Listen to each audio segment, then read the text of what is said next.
नमस्कार। आप सभी ने पाराशर ऋषि जी का नाम सुना होगा, जो कि हमारे महान ज्योतिषाचार्य हुए हैं। उनके अनुसार जो हमारी 12 राशियां हैं, मेष, वृष, मिथुन, कर्क, ये जो सारी राशियां हैं, इन 12 राशियों के आधार पर ही 12 भावों की रचना की गई है हमारी कुंडली के अंदर। और इन जो भाव है इनका बहुत महत्व है, क्योंकि ये भाव हमको हमारे जीवन में घटित होने वाली घटनाओं और विभिन्न अवस्थाओं से अवगत कराता है। प्रथम भाव जो है वो क्या परिलक्षित करता है, क्या रिप्रेजेंट करता है, तो मैं आपको बता दूं कि प्रथम भाव लग्न जो अपन कहते हैं जिसको, वो व्यक्ति की शारीरिक संरचना के बारे में अपने को बताता है। उसके जीवन में दुख सुख कब आएगा, कितना आएगा, वह बताता है। उसके आत्मविश्वास को बताता है। यश और अपयश जो उसके जीवन में आने वाला है उसके बारे में बताता है। उसकी प्रवृत्ति, उसका एटीट्यूड, उसकी मानसिकता के बारे में बताता है। उसमें कितना अहंकार रहेगा इसके बारे में हमें जानकारी देता है। और महत्वपूर्ण एक और बात कि वात, पित्त और कफ, इन तीनों प्रवृत्तियों में से यह व्यक्ति के अंदर कौन सी प्रवृत्ति होगी, या क्या प्रकृति जो उसकी है वो वात की प्रकृति होगी, पित्त की प्रकृति होगी, या फिर कफ की होगी। उसकी त्वचा का रंग क्या होगा, ये सारी जो बातें हैं ये हमको प्रथम भाव से मालूम पड़ती है। द्वितीय भाव जो परिलक्षित करता है वो है अपना स्थिति। आपके पास कितना धन रहेगा, संपत्ति कैसी रहेगी, ये सब आपको आपके द्वितीय भाव में जो विभिन्न ग्रह बैठते हैं उसके अनुसार आपको फल मिलेगा। इसके अतिरिक्त आपकी आर्थिक स्थिति, परिवार का सुख, घर की स्थिति, दाईं आंख, वाणी, जीभ, ये सारी चीजें भी द्वितीय भाव से ही ज्ञात होती है। खाना पीना हुआ, और प्रारंभिक शिक्षा जो है आपकी वो कैसी होगी, इसके बारे में जो जानकारी है वो हमको द्वितीय भाव से मिलती है। तीसरा भाव है तृतीय भाव। वह क्या परिलक्षित करता है, कौन कौन सी बातों पर प्रभाव डालता है हमारे जीवन की, उसके बारे में आपको जानकारी दे देता हूं। इसे हम पराक्रम का भाव कहते हैं। तीसरा भाव है, यह हमें बताता है कि जातक के अंदर बल कितना होगा, शक्ति कितनी रहेगी, उसके छोटे भाई बहन होंगे या नहीं होंगे, और होंगे तो कितने होंगे, नौकर चाकर कितने रहेंगे या नहीं रहेंगे, पराक्रम उसमें कैसा रहेगा, धैर्य उसमें कितना होगा, उसके कंठ और फेफड़े यानी कि नेक, गला, लंग्स उसके कितने बीमारी युक्त होंगे या बीमारी रहित होंगे, इसका ज्ञान अपने को यहाँ से मालूम होता है। इसके अलावा उसके कान, कंधे और हाथ, इन सब का विचार भी हम तृतीय भाव को देखकर ही करते हैं। चौथे भाव को हम सुख का भाव भी कहते हैं, और जो अन्य नाम से यह भाव जाना जाता है वो मैं पहले आपको बता देता हूं। संस्कृत में इसे चतुष्टय भाव कहते हैं। इसके अतिरिक्त कंटक, केंद्र, चौथा भाव या चतुर्थ भाव भी कहा जाता है। अंग्रेजी में इसे अपन फोर्थ हाउस कहते हैं। इस भाव में जन्म समय की परिस्थिति, मानसिक स्थिति, दत्तक पुत्र, मातृ सुख, मातृभूमि, पारिवारिक स्थिति, पैतृक संपत्ति, कृषि, जमीन, कुआं, भूमि, स्वयं का मकान, चल संपत्ति, गृह निर्माण, गृह सौख्य, बाग बगीचा, तालाब, गुप्त कोष, मित्र, दूध, वाहन सौख्य, छाती, हृदय, पेट के रोग, कुर्सी, पति पत्नी के बीच में कोई न्यायिक या कानूनी दांवपेच चल रहा है या कानूनी लड़ाई चल रही है, तो उसका क्या परिणाम होगा, किसके पक्ष में होगा या किसके पक्ष में नहीं होगा, यह बात हम चौथे भाव से ही ज्ञात करते हैं। इसके अतिरिक्त राष्ट्रीय ज्योतिष हेतु शिक्षण संस्थाएं, कॉलेज, स्कूल, सर्वसाधारण की संपन्नता एवं जनता से संबंधित कार्य, स्थानीय राजनीति, जनता के बीच पहचान, ये सारी चीजें हमें चौथे भाव से ज्ञात होती है। तो पंचम भाव को हम सुत, संतति, संतान अथवा पुत्र पुत्रियों का भाव भी कहते हैं। और जो अन्य नामों से यह पंचम भाव जाना जाता है वो मैं आपको बता दूं। संस्कृत में अपन इसको पणफर भाव कहते हैं या पंचम भाव कहते हैं। हिंदी में त्रिकोण या पांचवा भाव कहा जाता है और अंग्रेजी में इसे फिफ्थ हाउस कहा जाता है। इस भाव से तंत्र मंत्र ज्ञान, रहस्य शास्त्रों में रुचि, पूर्व जन्म, पाचन शक्ति, पीठ, मूत्राशय, गर्भाशय, बच्चों से मिलने वाला सुख, विद्या बुद्धि, मानसिकता, स्मरण शक्ति, विवेक, विनय, प्रशासनिक क्षमता, प्रतिष्ठा, उच्च शिक्षा, लेखन, मनोरंजन, कला, अकस्मात धन लाभ, आय, लॉटरी, सत्ता, प्रेम संबंधों में यश, देशभक्ति, नौकरी परिवर्तन आदि का विचार किया जाता है। छठे भाव को हम रोग का भाव या शत्रु का भाव भी कहते हैं। जो अन्य नाम हैं जिनसे छठे भाव को जाना जाता है वो बता दूं मैं आपको। संस्कृत में इसे अपन त्रिक भाव कहते हैं, उपचय भाव कहते हैं और अपोकलिम भाव कहते हैं। षष्ठ भाव भी कहा जाता है। हिंदी में अपन इसे छठा भाव कहते हैं, रिपु भाव कहते हैं, शत्रु भाव कहते हैं, रोग भाव कहते हैं और अंग्रेजी में इसे सिक्स्थ हाउस कहा जाता है। तो इस भाव में देश के जल थल सैन्य के बारे में, सीमा विवाद, आक्रमण, जय पराजय के बारे में विचार किया जाता है। और जब हम इसको व्यक्ति के संबंध में देखते हैं तो जातक की आंत, पेट के रोग, जनांगों के रोग, चोट, घाव, बंधन, भोजन,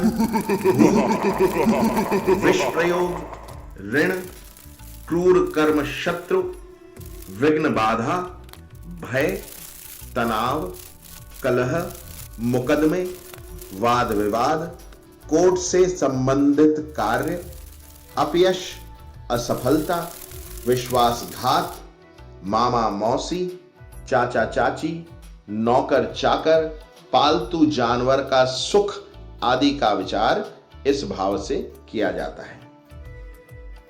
तो जो सातवां भाव है ये जीवन साथी का भाव, पत्नी का भाव या जाया भाव भी कहलाता है। और इसके जो अन्य नाम हैं वो मैं आपको और बता देता हूं। अंग्रेजी में सप्तम भाव को हम सेवेंथ हाउस कहते हैं। संस्कृत में इसे हम कंटक भाव या फिर चतुष्टय भाव भी कहते हैं, सप्तम भाव भी कहते हैं। और हिंदी के अंदर सातवां भाव और केंद्र ये दोनों कहा जाता है। तो इस भाव से यदि हम राष्ट्रीय दृष्टिकोण से देखें, अपने देश के दृष्टिकोण से देखते हैं यदि, तो यह है नैतिकता, विदेशों से संबंध और युद्ध का पता चलता है। इससे हमको ये बताता है अपने को। इसके अतिरिक्त यदि हम किसी व्यक्ति विशेष के दृष्टिकोण से इसकी विवेचना करते हैं तो हम पाएंगे कि यह विवाह, विवाह संबंध, विवाह सौख्य, पति पत्नी, विषय वासना, आमोद प्रमोद, व्यभिचार, शय्या सुख, सेक्स, जीवन साथी का स्वभाव, कोर्ट कचहरी प्रकरण में यश या अपयश प्राप्त होना, इसके बारे में जानकारी देता है। मूत्राशय, आंतों, गुप्त रोग, वाणिज्य, क्रय विक्रय, व्यापार, साझेदारी जिसे पार्टनरशिप कहते हैं अपन बिजनेस के अंदर, और दूर के प्रवास का योग बताता है। यानी कि जिस स्थान पर जातक का जन्म हुआ है, व्यक्ति का जन्म हुआ है, वो उससे दूर जाकर के रहेगा, बचेगा। ये सारी बातें हमें सप्तम भाव से ज्ञात होती हैं। अष्टम भाव को हम मृत्यु का भाव भी कहते हैं। और जिन अन्य नामों से यह भाव जाना जाता है वो मैं पहले आपको बता दूं। अंग्रेजी में हम इसे 8th हाउस और हिंदी में 8वां भाव कहते हैं। संस्कृत में इसको हम लय स्थान, पणफर भाव, त्रिक भाव या फिर अष्टम भाव कहते हैं। इस भाव से आयु, रंध्र यानी कि योनि, रण यानी कि लड़ाई झगड़ा, युद्ध, विनाश, मृत्यु, मृत्यु का कारण, आयु निर्धारण, स्वयं द्वारा अर्जित मकान, जातक की स्थिति, आर्थिक क्षति, आकस्मिक धन लाभ, स्त्री धन, गुप्त धन, मानसिक कलेश, गुप्तांगों के रोग, जनांगों में विकार, अचानक आने वाले संकट, भाग्यहीनता, वियोग, मानसिक पीड़ा, दुख, संकट, दुर्घटना, सजा, लांछन आदि का पता चलता है। नवम भाव को हम भाग्य का भाव भी कहते हैं और इसके अतिरिक्त इसको हम त्रिकोण या नवा भाव भी कहते हैं। अंग्रेजी में इसे 9th हाउस कहा जाता है। इस भाव से पुनर्जन्म, वैराग्य, धर्म पर आस्था, गुरु, पिता, तप, शुभ, नव, अंक, भाग्य, प्रभाव, पूर्व जन्म के पुण्य एवं पाप, शुद्धाचरण, यश, धर्म, ऐश्वर्य, भाग्य, भाग्योदय, तीर्थ यात्रा, आध्यात्मिक प्रगति, ग्रंथ पुस्तक लेखन, बुद्धिमत्ता, परदेश गमन, तीर्थ यात्रा, यश, ख्याति, संतान का भाग्य, सार्वजनिक जीवन, योजना विकास कार्य, न्यायालय से संबंधित कार्य, आयात निर्यात, साला साली, भाई की पत्नी, दूसरा विवाह आदि के बारे में जानकारी प्राप्त होती है। दशम भाव को हम कर्म का भाव भी कहते हैं और जिन अन्य नामों से यह जाना जाता है वह मैं पहले आपको बता दूं। हिंदी में हम इसे 10वां भाव कहते हैं और अंग्रेजी में 10th हाउस। संस्कृत में इसे अपन केंद्र, कंटक, चतुष्टय भाव, उपचय भाव, दशम भाव अथवा राज्य भाव भी कहते हैं। इस भाव को यदि हम राष्ट्र के दृष्टिकोण से देखते हैं तो पाएंगे कि यह भाव हमें संसद, विदेश व्यापार, राज्य, आयात निर्यात एवं विद्रोह के बारे में जानकारी प्रदान करता है। और यदि हम किसी व्यक्ति विशेष के संदर्भ में इसकी विवेचना करते हैं तो दशम भाव हमको बताता है पिता के बारे में, पितृ सुख, पितृ धन, दीर्घ यात्राएं यानी कि लंबी यात्राएं, सुख, कर्म, आजीविका, पद प्रतिष्ठा, बॉस, नौकरी, व्यापार, प्रशासनिक स्तर, सामाजिक सम्मान, राज सम्मान, राजनीतिक विषय, सफलता, सार्वजनिक जीवन, कार्य क्षमता, शासन से लाभ, मध्य, मान, ज्ञान, राज, आस्पद, कर्म, आज्ञा, भूषण, निंद्रा, कृषि, प्रवज्या, आगमा, कर्म, जीवन, जीविका, वृत्ति, यश, विज्ञान, विद्या, घुटनों का दर्द, सासुमा आदि के बारे में जानकारी प्रदान करता है। 11वें भाव का क्या महत्व है वो समझ लीजिए एक बार आप। यह हमारा लाभ का भाव भी कहा गया है। आपके जीवन में आपके कितने मित्र होंगे, आपकी बहू कैसी होगी, आपके जय माता, आपके जवाई जो हैं वो कैसे होंगे, आपको भेंट उपहार प्रोत्साहन कितना मिलेगा, आपके आय के तरीके क्या होंगे, और पिंडली जो है अपने पैर के अंदर, उसके बारे में जो जानकारी है वो हमारा 11वां जो भाव है यह प्रदान करता है। 12वां भाव हम व्यय का भाव भी कहते हैं, और जिन अन्य नामों से इसे जाना जाता है वह है अंतिम भाव, आपोकलिम भाव, द्वादश भाव, अंग्रेजी में इसे हम 12th हाउस भी कहते हैं।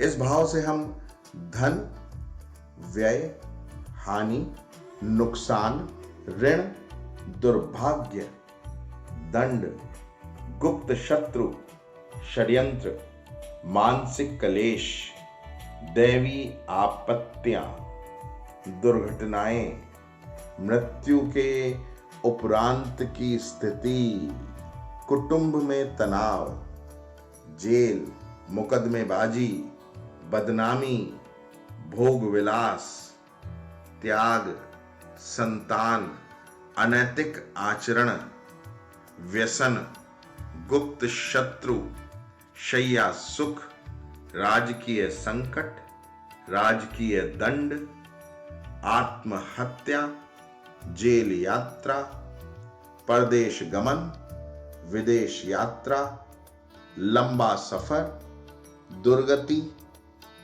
मछली, कुत्ता, मोक्ष, स्वप्न, निंद्रा, असफलता, बायां कान, बाईं आंख, नेत्र पीड़ा, पत्नी के रोग, माता का भाग्य, अस्पताल में भर्ती होना आदि के बारे में जाना जा सकता है।